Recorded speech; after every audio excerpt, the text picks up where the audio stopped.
How we doing, fellas? So, as per the usual, here's the draft.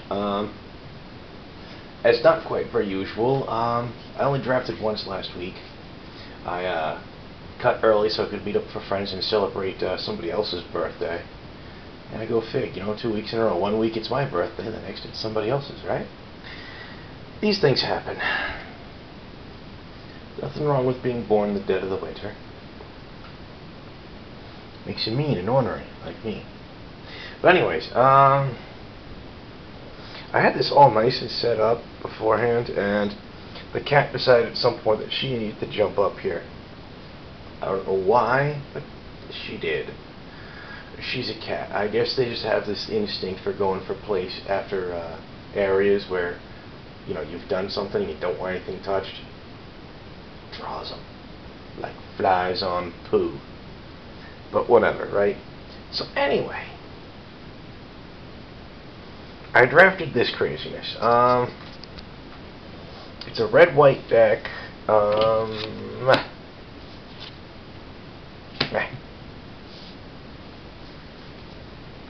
if I can get this straightened out a little bit. Okay. What we're looking at here, we've got in red, I got a Chandra's Outrage, 2 Fireballs. That's nice. A pair of Goblin Pikers, a Goblin Arsonist, a Manic Vandal, a Bonebreaker Giant, and a Gorehorn Minotaurs. The Gorehorns are also nice. That is also cast.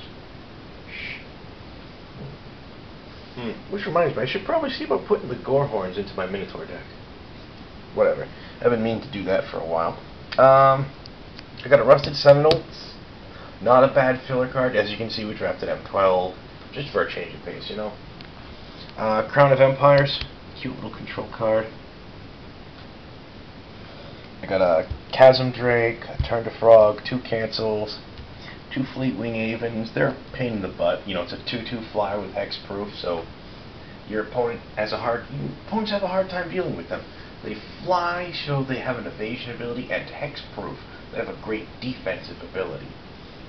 They're just plain really good. If they had a high power and toughness, they'd be bombastic. Sadly, they do not.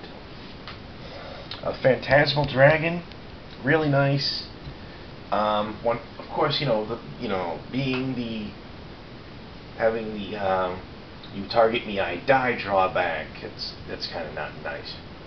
But you know what? You find a better way to get a 5/5 5/5 flyer for 4 mana, and hey, it'll be awesome, Oh, 4 mana in 1 card, but whatever. A pair of Ice Cages, not bad. 3 Divinations and an Aether Mage. Now, lots of weird things happened in this draft. Round 1, I went up against Jim, who showed up late and ended up eating his packs. That is, instead of drafting 3 packs, he just opened 3 packs and tried to make a draft deck out of that. And basically, that's like trying to play sealed deck in a draft with half a sealed deck pool. That's rough. That's really rough. And poor Jim.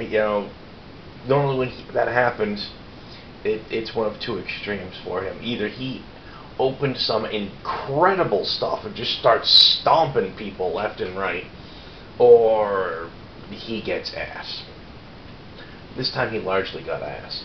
After I took him down 2-zip, I looked over his deck and his sideboard, made a few suggestions. He was trying to run 4 color. I cut him down to 3. I don't remember if he did significantly better after that. I mean, there was only so much you could do with the card pool he had, It's rough. It's just really rough, man. But oh well. Second round, I go up against Mox. Oh, dear goodness. Mox Dave. Good guy. Really good player. So I go up against Mox, and he's playing white, and I'm trying to remember what his other color was. I can't recall what his other color was off the top of my head. I want to say white, yeah, white-green. He was going white-green. and I was glad I hate drafted something in the draft too. But he was going white-green, and he was basically playing targeted effect deck. And when I've got a Phantasmal Dragon, and I'm relying on 2 Ice Cages to help out my removal situation, it don't make me happy. Not happy at all. I mean, so I was really worried going up against him. I really was. And I ended up taking him down 2-0, which I was very pleased about. Very pleased. Third round, I go up against Rich. Rich is playing... I'm trying to remember what the heck it was Rich was playing. I can't remember what Rich was playing. I seriously can't. But Rich took me down in 3 games. I ended up coming in second, which is respectable. So you, alright, well, out of the prize pool, I ended up picking up a Gideon's Avenger, a Quicksilver Amulet, and a Gin of Wishes. There's only a couple of good things in the prize pool, and there were cards that that was 2 of the cards I kicked. Well, 2 cards I kicked into the prize pool. He ended up taking those because those are probably the best cards in the prize pool. Gotta tell you a little something how this draft was wacky. Pack 1, I opened Gideon Jura. And that was pretty fantastic. And then all the white dried up. All the playable white dried up so fast it wasn't even funny. And, oh boy. That was rough.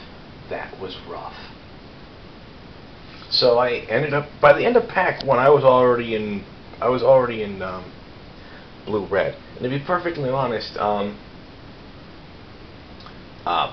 first pick, I took Gideon Jura, obviously. And then the guy to my right, who... This is only like... He's only been in a handful of drafts so far, so... He's still pretty green at drafting. He hands me a pack. I'm looking at what he passed me. It's got a Ho-Hum Rare still in it, whoop-de-doo. He's got 3 uncommons with it in there. I can only remember what 2 of them were. And a bunch of other stuff. So I turned to him, like, I pointed at the 2 uncommons, and I said, 2 of the uncommons, I'm like, you really should have taken one of these. Because he passed me a Fireball and a Volcanic Dragon, and I'm like, really? Really? I wanted to take them both. There was no way I could, you know? Because I knew no matter which one I took, the other was not making it back to me. It just plain wasn't. So I took the Fireball, and passed the rest of the pack over to my left, which was Mox. Pack 2, Mox opens his pack. He takes the rare out of it. I don't even remember. I don't recall what rare he might have taken out of it, but he passes me the pack, and there's a Fireball in it. I'm like, woohoo! You know? And then I think I can't remember if it was at the end of pack 1 or somewhere in pack 2. I ended up picking up Dragon Skull Summit, which didn't make it into the deck. Made no difference to my deck. Or my sideboard, for that matter. Pack 3, I cracked Garruk Primal Hunter, and I'm like, you're kidding me, really? Really? And I'm glad I hate drafted it, because Mox, to my immediate left, was drafting green. And I didn't really know that at the time, but, oh, holy crap. I didn't hate draft that. Someone was going to snap it up immediately and just like try and beat me senseless with it. And so anyways, yeah, I snapped up Garruk because there was no way in heck I was going to let someone else get their hands on that. No. Oh well. That's the long and short of that, right? So I drafted 3 rares and none of them made it into the deck. And the deck did really well too.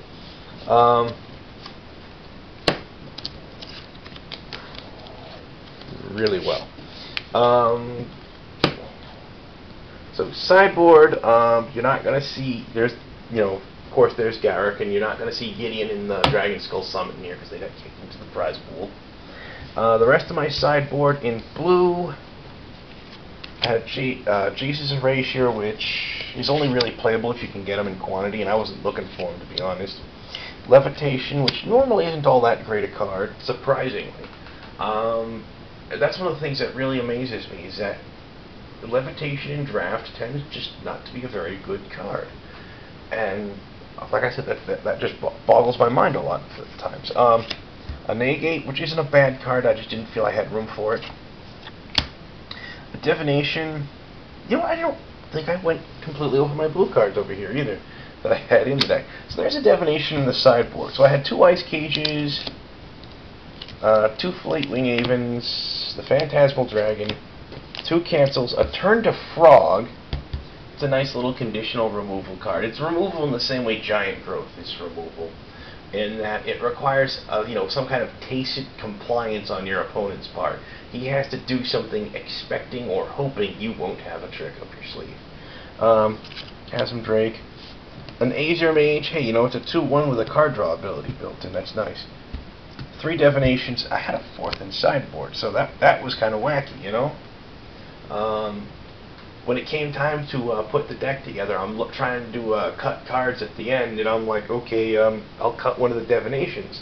I don't need 4 Divinations and an Aether Mage, that's plenty of card draw, and I'm like, which do I cut? And I'm like, I need bodies. I'll cut a Divination, still get card draw. I was only running 16 lands. I mean, I knew that was kind of iffy, but I don't think that hurt me. And the games with Rich tended to be kind of close, so no worries there, right? Well, whatever. I mean, overall, I think I made the right decisions with most of this. Red that didn't make it, there's a Circle of Flame and a Lightning Elemental. I don't like Lightning Elemental. I've seen people run it.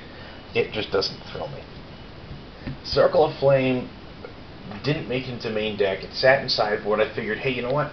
It's a really nice card if, say, for example, your opponent is running Jade Mage. The dude that makes 1/1 Saproling tokens? Yeah. Nice for sideboard. Outside of that, not really terrifyingly useful. Though I suppose if you can get them in quantity, that's some crazy defense, Oh well.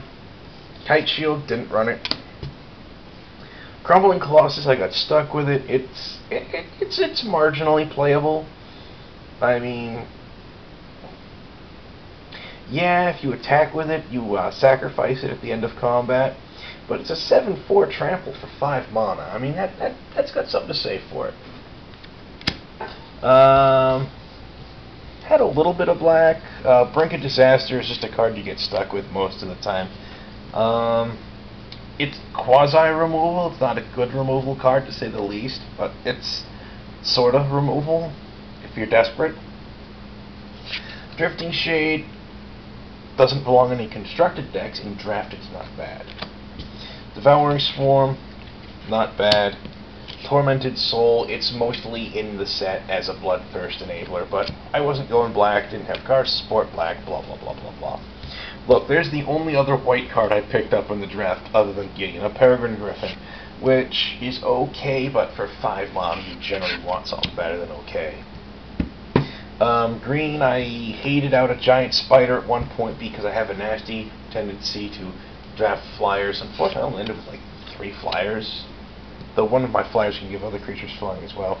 And Greater Basilisk. I mean, neither of those are bad cards for green, but when your only green cards are those and Garruk, you just say, you know what, I'm not going to splash green for a 4-drop with 1 green, a 5-drop with double green, and a 5-drop with triple green. You don't do that. You just don't. Alrighty, so wrap this up. I've got things I need to do today, blah blah blah blah blah, you know the drill. This coming weekend is Dark Ascension pre-release. So next week's video you're gonna see some action on that one. That's gonna be nice, guys. From what I'm seeing of the spoilers, it's looking like it's gonna be an interesting set. Green has not been a color that has excited anyone for the most part in the Strahd draft. There are a couple of bombastic green cards, but like I said, it just doesn't excite people. Some of the green that I'm seeing in Dark Ascension looks really nice. I mean, really nice. So, Yeah, there's all that. And there's more fun vampires in black and red. More zombie goodness all over the place. Some more interesting stuff in red for craziness. So yeah, it's looking interesting. We'll see how it goes. Catch you guys next week. Be good. Be safe. If you're hitting the pre-release, have fun. Remember, it's a sealed deck, so a lot of the things I tell you about drafting aren't gonna be important, you know. But when constructing your deck, you still have to keep in mind the same bread and butter ideas that you have when you draft: bombs, removal, evasion, attack, defense. And you know what? How can I put this? It's really gonna be a rough environment, though. So just be ready for the possibility that you're going to have to run 3 colors, because you're going to get stuck with what you get stuck. I mean, your card pool's your card pool, you know? Jeez. So I'll catch you guys later.